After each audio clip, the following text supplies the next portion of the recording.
I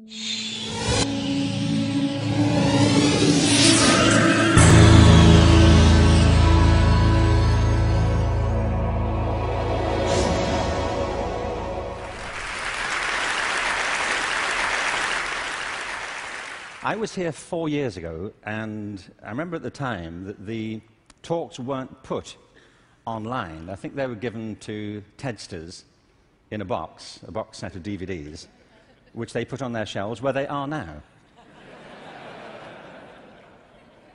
And actually, Chris called me a week after I'd given my talk and said, "We're going to start putting them online. Could we put yours online?" I said, "Sure." And 4 years later, as I said, it's been seen by it's been downloaded 4 million times. So I suppose you could multiply that by 20 or something to get the number of people who've seen it. And as Chris says, there is a hunger for videos of me.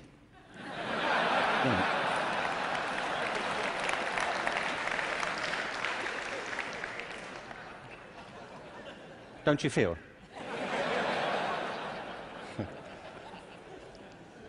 So this whole event has been an elaborate build-up to me doing another one for you, so here it is. Al Gore spoke at the TED conference I spoke at 4 years ago and talked about the climate crisis, and I referenced that at the end of my last talk. So I want to pick up from there, because I only had 18 minutes, frankly. And so as I was saying,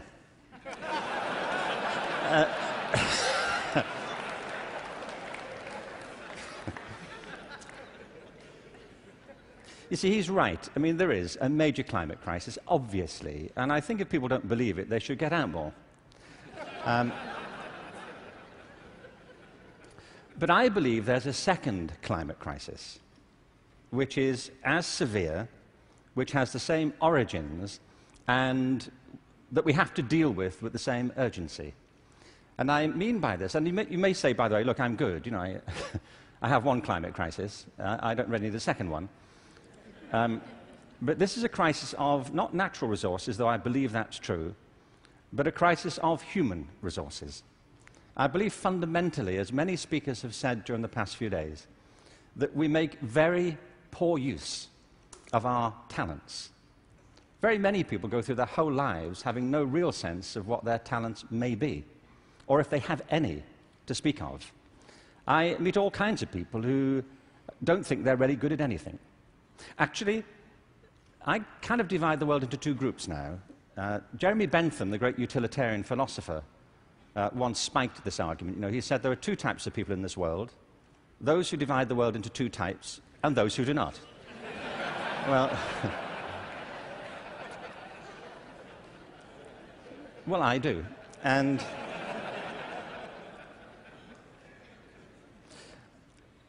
I meet all kinds of people who don't enjoy what they do. They simply go through their lives getting on with it.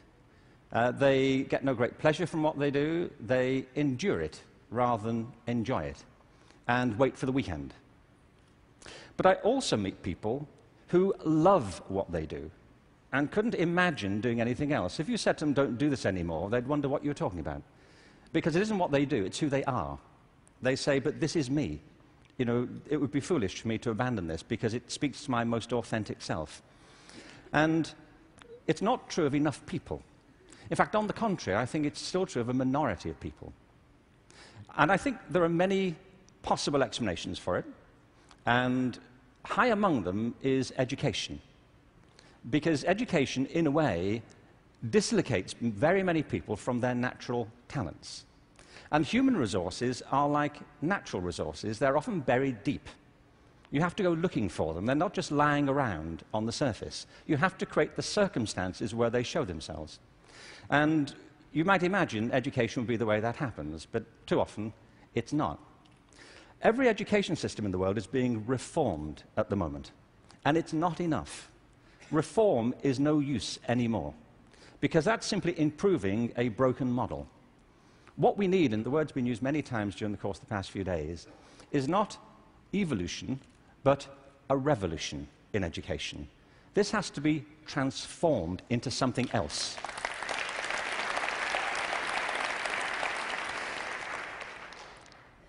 one of the real challenges is to innovate fundamentally in education.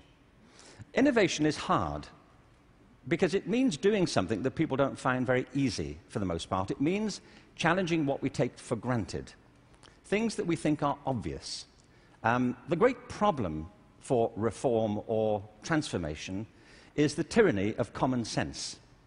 Things that people think, well, they can't be done any other way because that's the way it's done.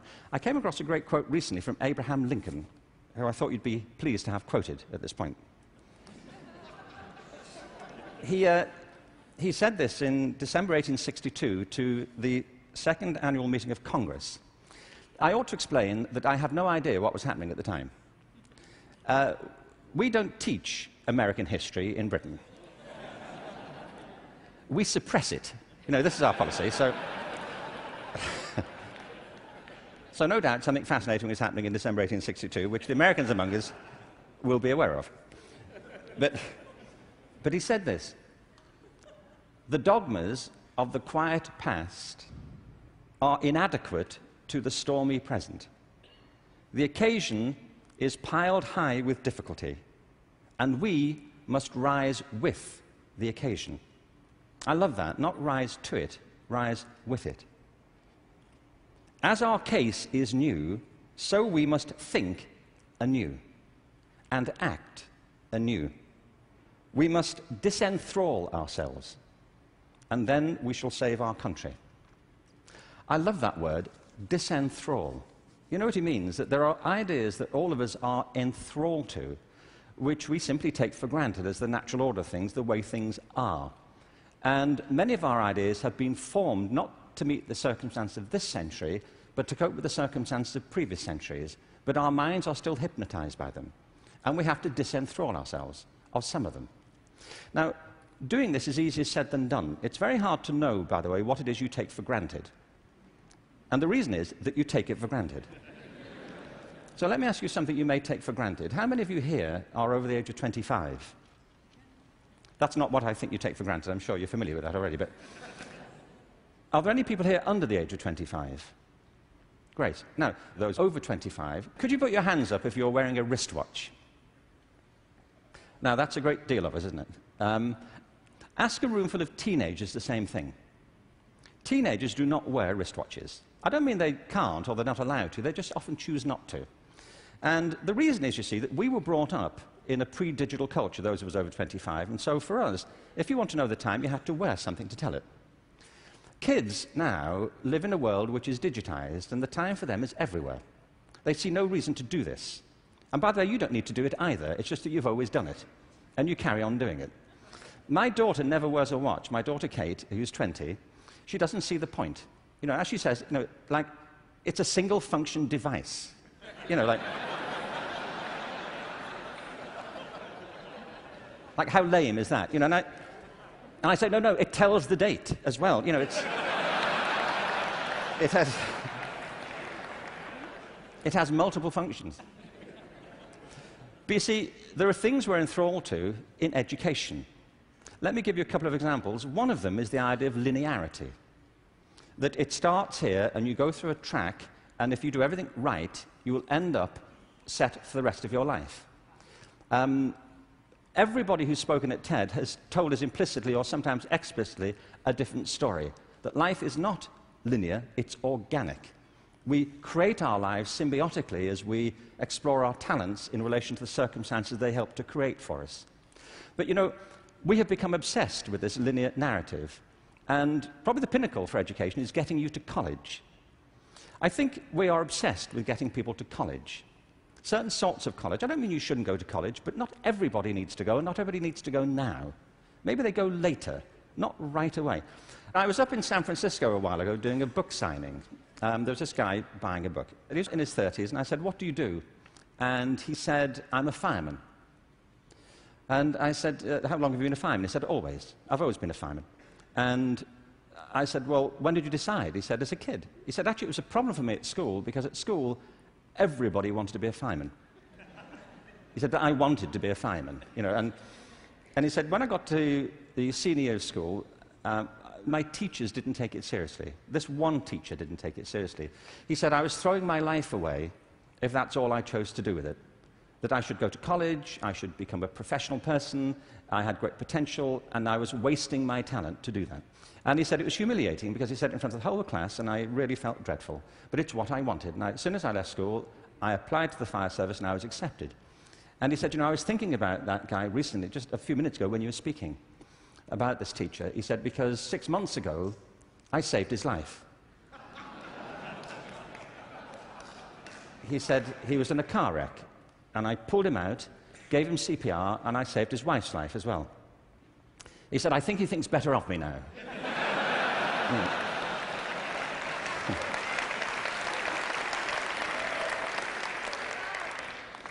You know what I mean? Human communities depend upon a diversity of talent, not a singular conception of ability. And at the heart of our challenges, at the heart of the challenge is to reconstitute our sense of ability and of intelligence. This linearity thing is a problem. When I arrived in LA about 9 years ago, I came across a policy statement, very well intentioned, which said college begins in kindergarten. No, it doesn't. It doesn't. If we had time, I could go into this, but we don't. Kindergarten begins in kindergarten. A friend of mine once said, you know, a 3-year-old is not half a 6-year-old.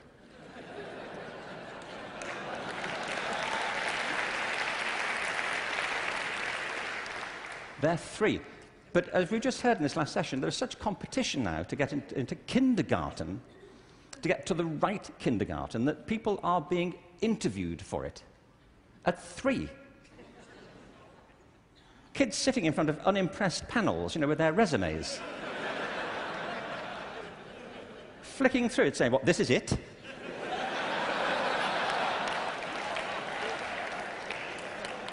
You've been around for 36 months and this is it. You know,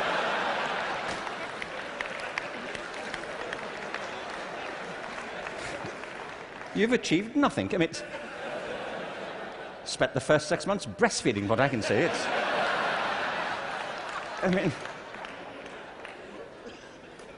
see, it's outrageous as a conception, but it tracks through. The other big issue is conformity. We have built our education systems on the model of fast food. This is something Jamie Oliver talked about the other day. You know, there are 2 models of quality assurance in catering. One is fast food, where everything is standardized. The other are things like Zagat and Michelin restaurants, where everything is not standardized. They're customized to local circumstances. And we have sold ourselves into a fast food model of education. And it's impoverishing our spirits and our energies as much as fast food is depleting our physical bodies.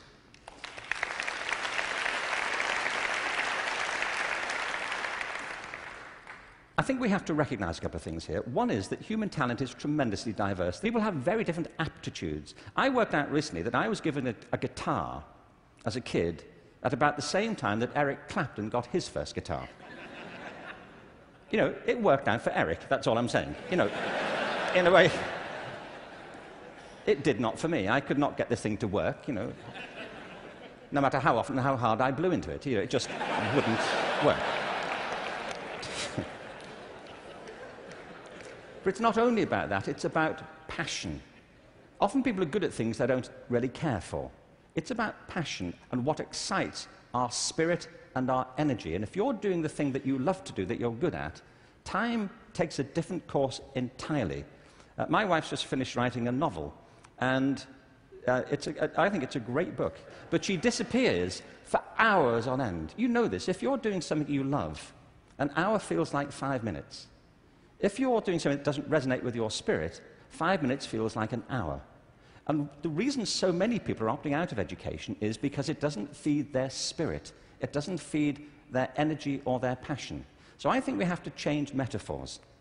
We have to go from what is essentially an industrial model of education, a manufacturing model, which is based on linearity and conformity and batching people. We have to move to a model that is based more on principles of agriculture. We have to recognize that human flourishing is not a mechanical process, it's an organic process. And you cannot predict the outcome of human development. All you can do is, like a farmer, is create the conditions under which they will begin to flourish. So when we look at reforming education and transforming it, it isn't like cloning a system. There are great ones, like KIPS. It's a great system. There are many great models. It's about customizing them to your circumstances and personalizing education to the people you're actually teaching. And doing that, I think, is the answer to the future, because it's not about scaling a new solution. It's about creating a movement in education in which people develop their own solutions, but with external support based on a personalized curriculum.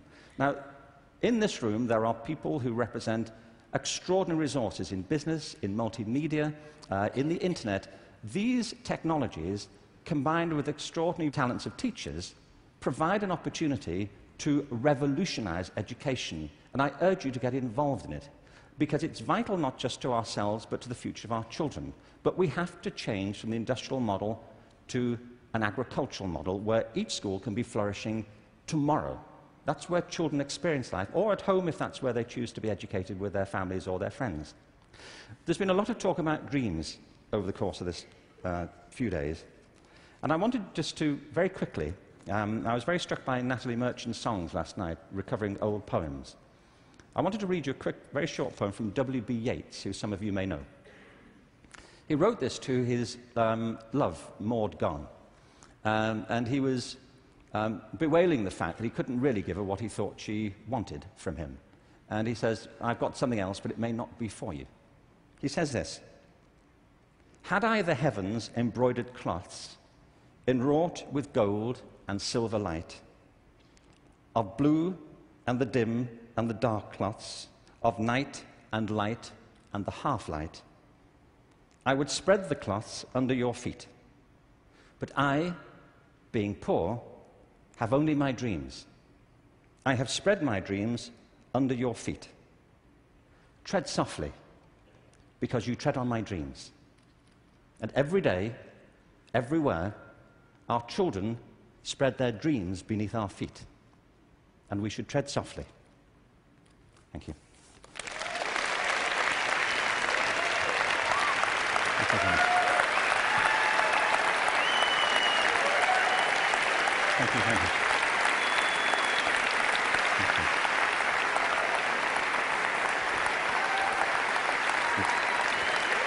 Thank you very much.